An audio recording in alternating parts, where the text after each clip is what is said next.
Hello, bridge builders! I'm here with some exciting news. The first volume of interviews is now available on Amazon.com. The link can be found at eatlunchandboardgame.com. I promise that all proceeds from sales of this book will go right back into this podcast and channel.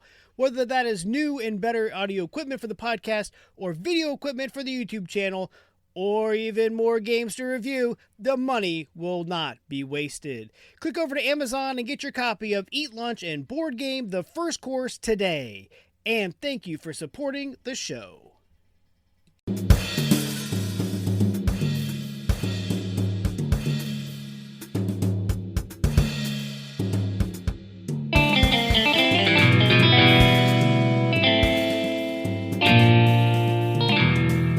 Welcome back to Eat Lunch and Board Game. I'm your host, Adam Collins.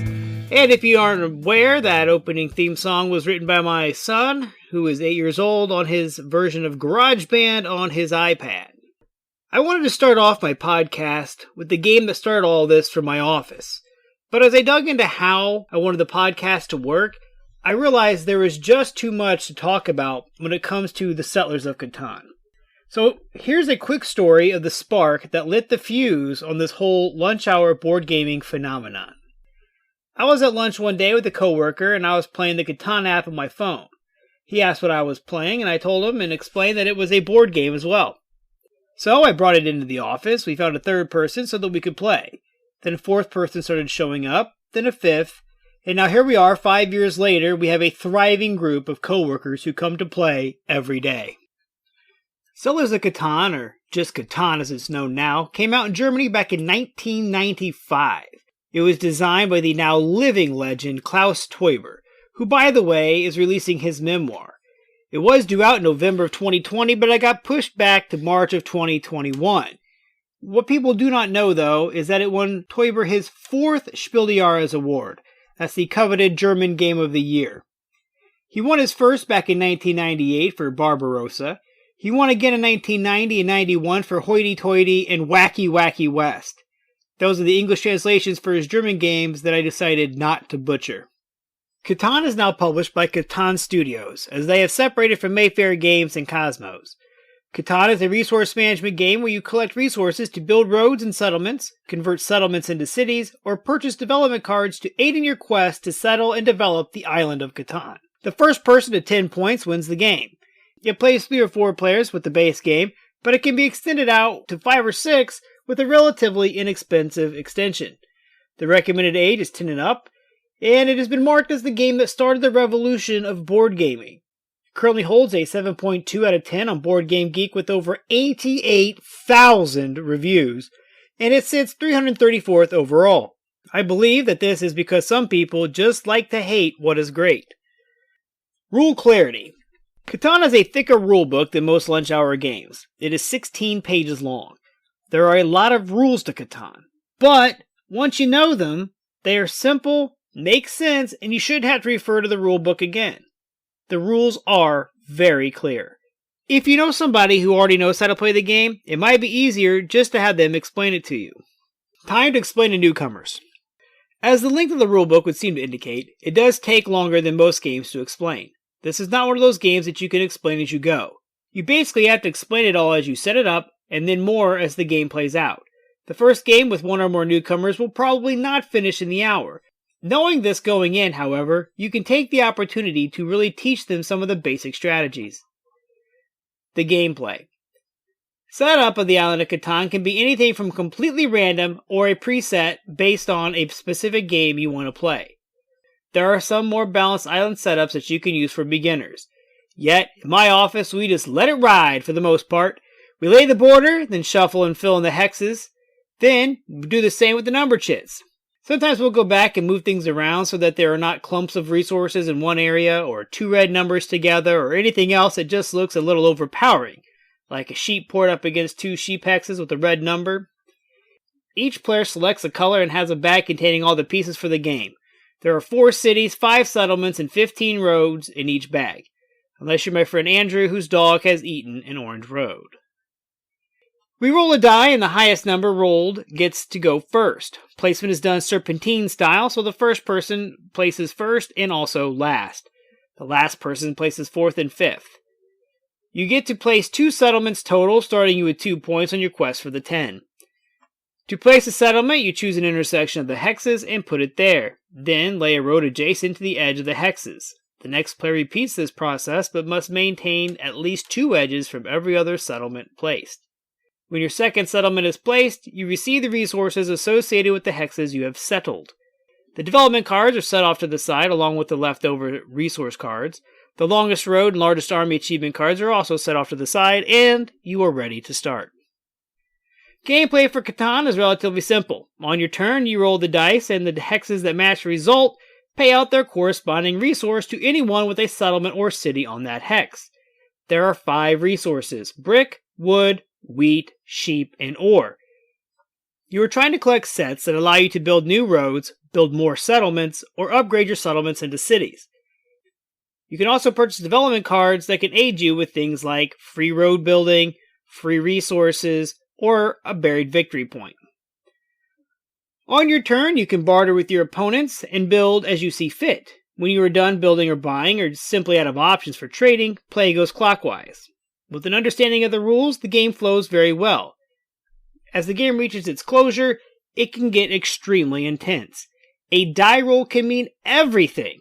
Does the red player have 2 buried points in dev cards? A 6 means the orange player can build a city and win. If a 7 happens, that pesky rabble will come, steal half my resources, and I won't be able to build my roads for the longest road in victory. You'll get these references after you play a few games. Trust me. Replayability.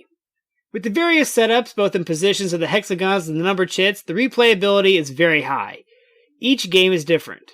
You also have the dice that add more replayability as they do not roll the same every game. If they do, you are playing with a witch or a wizard, and I highly advise finding a different group of people. There are also so many expansions, variants, and add-ons for Catan that increase this replayability exponentially. Artwork. There is nothing fancy about the artwork. Each item is well depicted, but I would not say that this game has artwork that must be seen to be believed. Also, with each edition, the artwork changes. I had the 4th edition. It looks different than my sister's 2nd edition. Both of ours look different than the current 5th edition. There is currently a 25th anniversary that uses the same artwork as the 5th edition, but it comes with this 5 to 6 player extension in the box along with a few more goodies. Component quality. Well, this is a hard one for me. I had the 4th edition, and I had the edition before they started making the tiles out of 1mm chipboard. So, my thicker cardstock hexagons are a bit warped. My frame boundary doesn't hold together very well either. The numbered chits, building cost cards, harbors, and special achievement cards, however, have held up nicely even though they're made of the same cardstock. They just don't get handled, shuffled, and fit together like the hexes and the borders. The hexes got warped by being taken all over the place, left in my car, my office, and subjected to various degrees of heat and humidity. The newer edition and version, however, is made of the thicker chipboard and will withstand these problems. My cards. Oh my gosh, my cards. They look like a dog has chewed them up. Now, to be fair, my game has been played close to, if not over, 200 times. The cards could have been saved had I known about card sleeves 8 to 10 years ago when I got the game. The robber, settlements, roads, and cities are all made of painted wood. They do not show any signs of wear despite the plethora of plays they have gone through. The dice are rounded corner D6 with engraved pips. They are yellow with red pips and yellow with red pips. This comes into play with some of the expansions. They have a nice way to them, yet they can still hate you even though they look innocent. Bang for the buck. Catan now retails for $50, and it can be bought at Target and Walmart as well as your friendly local game shop. Finding it is easy, therefore buying it should be easy. As I mentioned, my copy is over 8 years old and has been played a lot. My copy should probably be replaced. That would be well worth the money. If you assume that I paid full retail price and divide that by the 200 times it has been played, that is a mere quarter, 25 cents per time it has been played by me. The lunchtime potential. Settlers of Catan can easily be played in a lunch hour. The box says 60 minutes, but as I mentioned in the introductory episode, if everyone has their own set of dice, you can trim this game down to under an hour easily. It sounds weird, but not having to gather the dice and pass them saves so many precious minutes. And if you're going to use some of the expansions, those dice will need to be 2 different colors. The other.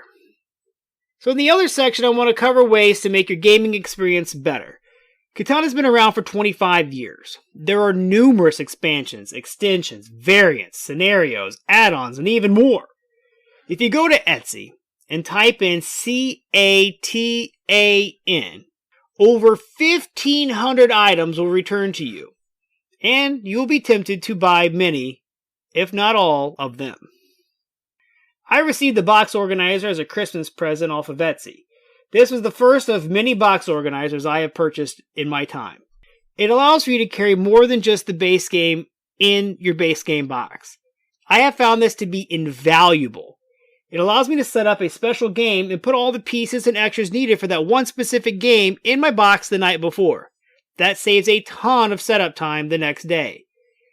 As I mentioned, Etsy has a lot of fun things though too. I purchased a clay robber to use instead of the gray wooden pawn. Why? Because he looks cute and he makes your game stand out from the rest. There are a lot of different Catan set pieces you can buy. I have a pewter set of Viking settlements, cities, and roads. It even comes with a Viking robber. It's a fun way to show your love of the game. If you have a 3D printer, you can find files for custom pieces online, or you can order some pre-printed for you. You can easily find custom color sets as well. The one caution I will warn you about with the custom piece sets: they might not come with enough pieces for all the expansions. Many don't come with boats, bridges, city walls, or other tokens needed to play more than just the base game. But if you think you'll only be playing the base game, then go ahead and make it yours. There's also a longest turn card that I've yet to purchase, but I might once I get back to the office in person. It's an unofficial card worth -2 victory points. We have a few people with either analysis paralysis or just take forever on their turn. I think it'd be a fun addition and a fun way to kind of, make my coworkers mad. I also think it's worth noting here that there is a novelization by Rebecca Gablé. It came out in 2011. It was commissioned by Toyber himself. I read it at the start of 2019. It is very long, but it is very interesting. Is it worth the read? Well, only if you're a true fan of the game and want to go deeper into the mythos of Catan. Scenarios. I'm only going to cover and discuss the scenarios that have been released. I'll save the full expansions and other versions of Catan and the spin-offs for a later episode. So to start us off, we have the Helpers of Catan. There are 10 helpers in the Helpers of Catan. These 10 double-sided cards are a simple add-on for your game. They do not add any playtime, but might actually speed the game up a bit. For the simple edition, every player is dealt an initial helper based on their position of play. The rest are put to the side. Each helper helps the player by quote-unquote breaking a rule. For instance, Sean allows you to have more than 7 cards when the robber strikes. Jean lets you trade any resource 2 to 1. After you use their respective ability, you can either flip them over from the A to B. This does not change their ability, but just signifies you've already used it once, and use it again, or you can exchange it for another one on the board that nobody currently has. If you've used the ability twice, you must change out for a new helper. We use this edition when we're a little pressed for time. It does not see the table often, but it is always fun when we use it. The Oil Springs. The Oil Springs of Catan was the first scenario that I purchased. I cannot remember where I saw it or how I heard about it, but when I went to buy it, I bought it and Helpers and Frenemies, but I went to the Catan shop for Oil Springs only. That's how I spend money I don't intend to. Anyway, Oil Springs is a fantastic scenario, but it is a bit complicated. Oil is a new resource. It is produced on the desert tile and 1 lumber and sheep tile. These tiles now only produce oil. You then select the amount of oil tokens and metropolis tokens available based on the player count. Set the disaster tracker to 0 and place it and the champion of the environment token off to the side. The hexes with the oil springs on them produce oil when their corresponding numbers are rolled, like any other resource. The oil tokens count towards your hand limit of 7, can be stolen, and can be discarded if over the hand limit. You are limited to 4 oil tokens at a time. You can use oil in 2 ways. The first is to cash it in for any 2 identical non-oil resources. So, you could trade in 1 oil for 2 brick. The other way is to use it in combination with 1 brick, 1 wheat, and 1 ore to build a metropolis. A metropolis token is taken from the supply and placed under one of your cities. It now produces 3 resources as opposed to the 2 that the city produced before. Another option is to not use the oil and sequester it. To do this, you simply flip it over. The other side shows the oil symbol with an X on it. This oil is now out of the game permanently. The first person to sequester 3 gets the Champion of the Environment disc. It is worth 1 victory point. Of course, like the longest road and largest army, this can be passed around based on who has sequestered the most oil. Each time oil is used and not sequestered, you place the spent oil on the disaster tracker. Once 5 oil is spent by the players, the disaster phase occurs. The game pauses immediately. No more oil can be spent this turn. The person who used the 5th oil rolls the dice. If a 7 comes up, coastal flooding happens. This means that any city on the coast is reduced to a settlement. Any settlement on the coast is removed from the board and given back to its owner. Roads and metropolises are not affected. If a non-7 is rolled, someone is about to get mad.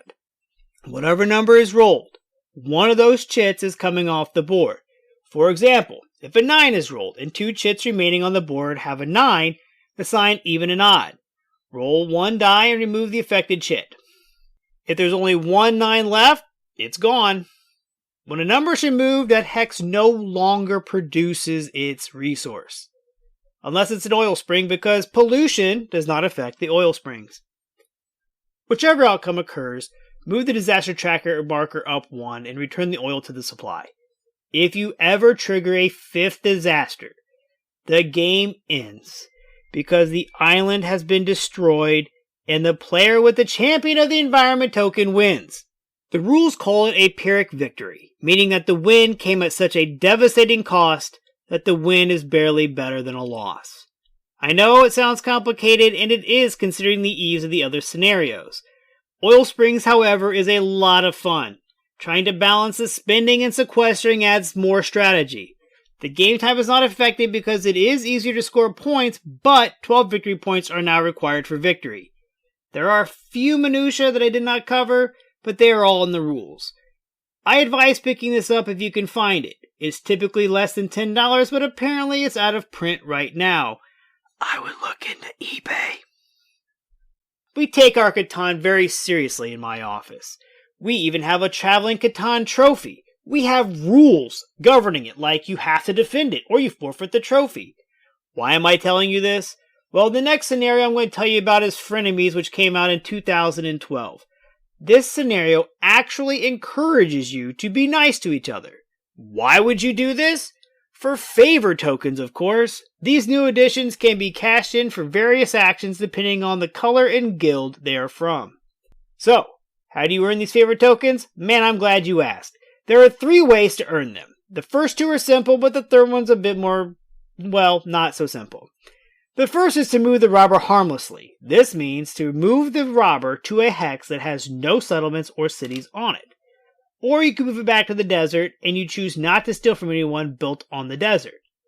Secondly, you can give away a resource card to any player with equal or fewer victory points showing. The person can reject it and you do not receive your favor token. You can offer a different card or offer to a different opponent with equal or fewer points. If you can get an offer accepted, take a victory token. The last way to earn a victory token is to connect your road to someone else's for the first time. You receive 3 favor tokens and the person you connected to earns 1. Now, you can earn multiple from connecting to the same person, but they have to be 2 different roads. This does sound a bit complicated, it kind of is, but the rules sheet gives a great example that helps clear this up. Now that you have these tokens, what can you do with them? Well, that depends on what color or guild they are. There are 58 tokens, and they are not evenly divided among the 5 guilds. They are all either face down or in a draw bag where you can't see them. When earned, you draw them blind from the supply. If you have 1 gray from the Traders Guild, you can trade 1 resource card from your hand for any other resource card from the supply. The blue Merchant token allows you to take any 1 resource from the supply. The red Road Builders token lets you build 1 road for free.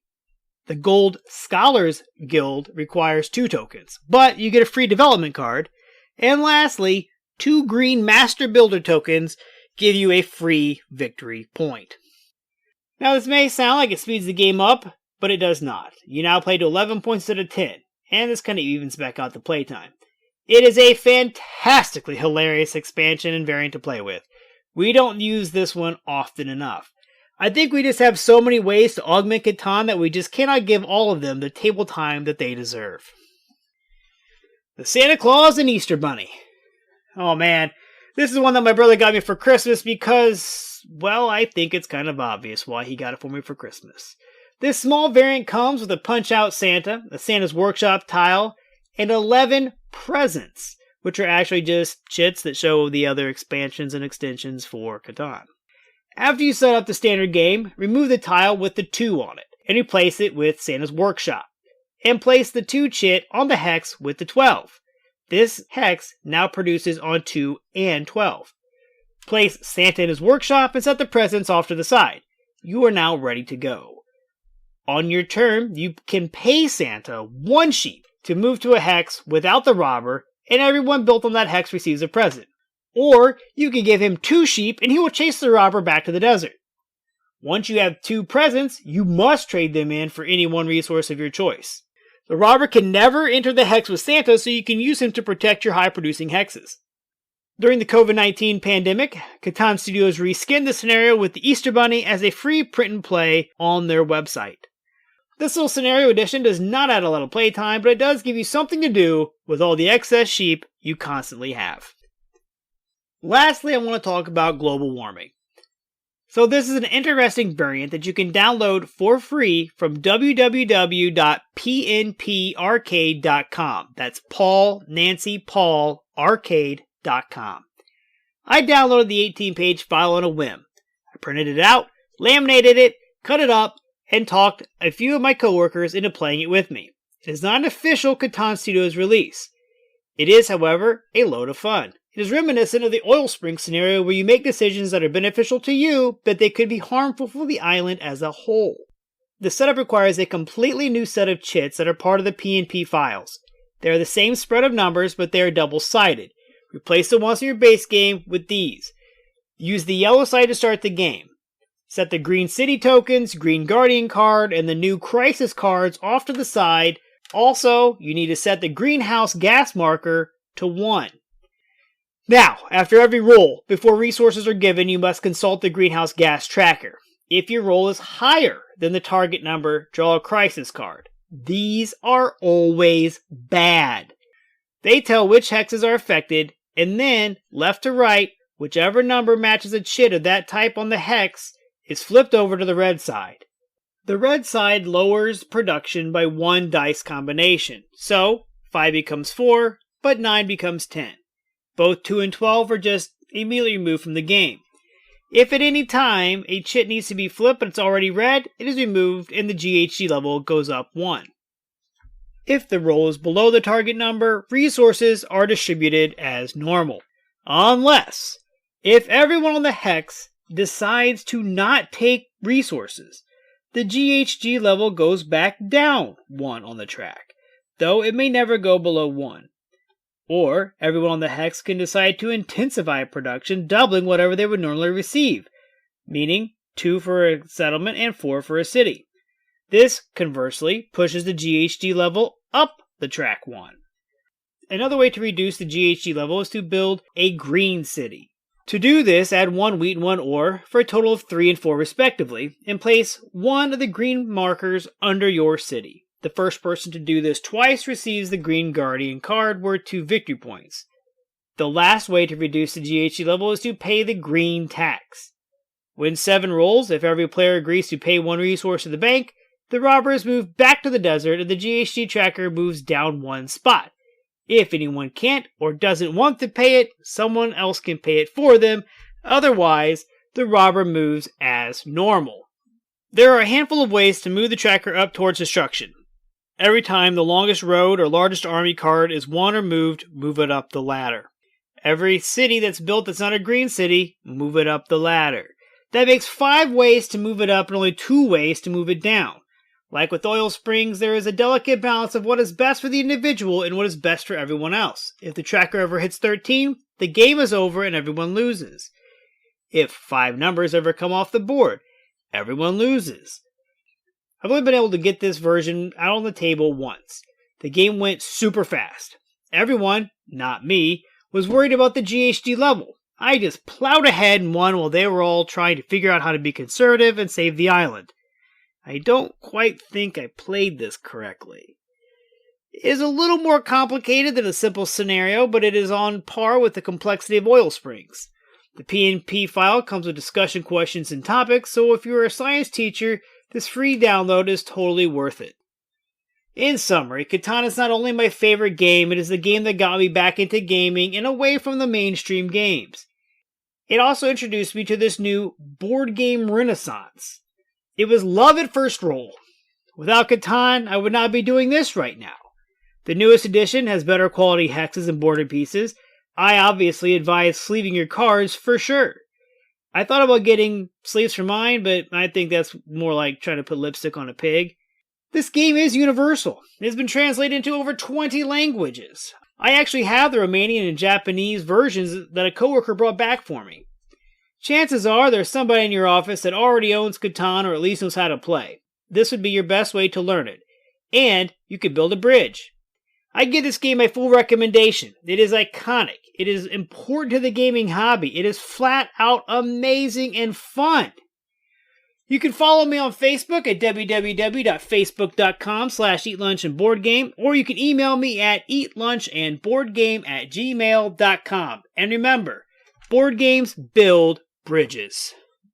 Average Joe's Gaming is a weekly podcast brought to you by us. I'm Joe. I'm Tom. We talk about all things game-related. In this hour-long podcast, you'll discover what has arrived in the game room, which Funko Pop Tom just could not resist, and maybe, if you're lucky, we might get around to talking about games. Might. Tune in weekly. You can find us on all of your favorite podcast formats.